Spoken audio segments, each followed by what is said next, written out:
చెప్పి చాలా మ్యాచెస్ గెలిపించిన రోజులు కూడా ఉన్నాయి. అండ్ మీ ఒపీనియన్ అంటే బాగా ఆడతారు అని అనుకొని కూడా ఒక్కొక్కసారి మిస్ అవుతుంటారు, అలాంటి పర్సన్ ఎవరైనా ఉన్నారా? చాలా హోప్స్ పెట్టుకొని ఉంటాం అతను వాళ్ళ మీద, బట్ ఏదో ఒక టైంలో అదే బ్రో వాడు రాలేదు. అంటే కొంతమంది చెప్తారు కదా, నేను ఆడతామో ప్లీజ్ నాకు వదిలేయని అంటే. అదే వాడు రాలేదు. వాడు సౌత్ ఆఫ్రికాలో మాకు పెద్ద దెబ్బ వేశాడు బ్రదర్. ఆ పేరేమో ఎక్కడ లేని షిప్ని, ఎక్కడో అండమాన్లో తప్పిపోయిన పోర్ట్ వరకు తెచ్చి ఆపితే అక్కడ చిల్లేసి షిప్నే పక్క పెట్టి. ఆ పేరు స్టార్టింగ్ లెటర్ ఏమన్నా లీక్ లేదు బ్రో, కనుక్కోండి. ఇప్పటి నుంచి మీకు నెక్స్ట్ కర్టెన్ రైజ్ వరకు టైం ఇస్తాను. ఆ కర్టెన్ రైజ్ వరకు టైం ఇస్తాను అప్పటికే. సో ఇది ఒకరి బాధ కాదు, మీరు అర్థం చేసుకోవాల్సిందంటే ఒకరి బాధ కాదు, ఇక్కడ ఉండే 11 మంది బాధ, అందరిది సేమ్ ఫీలింగ్. అది లేదు. శ్రీకాంత్ గారు, సో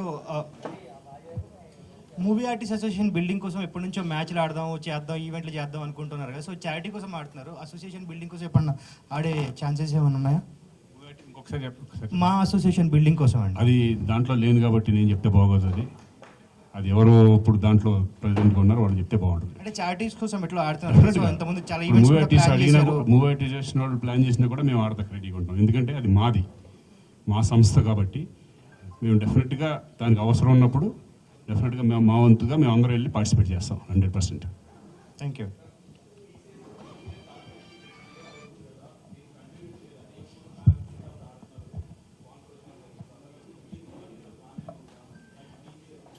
అలా ఏం లేదు, మాకు అసలు సంవత్సరం 2 సార్లు వెళ్ళాలంటేనే చాలామంది బిజీగా ఉంటారు కదా.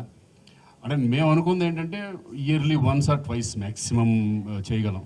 లేకపోతే ప్రతిసారి వెళ్ళాలంటే అందరూ ఆర్టిస్ట్ డేట్స్ ప్రాబ్లం అవుతుంది, వాళ్ళ ఆబ్లిగేషన్స్ అన్నీ లేకుండా. ఎందుకంటే ఫారిన్లో అనేప్పటికీ ఎక్కువ సరదాగా అందరూ ఎక్కువ రోజులు కలిసి వెళ్ళడం. ఇక్కడ కూడా ఆడాము, ఇక్కడ కూడా చాలా అనంతపూర్ వెళ్ళి విజయవాడ వెళ్ళి ఇవన్నీ ఆడటం జరుగుతుంది. అంటే అవన్నీ ఏంటంటే చారిటీస్, ఒకేషన్స్, పెద్ద పెద్ద ఈవెంట్స్.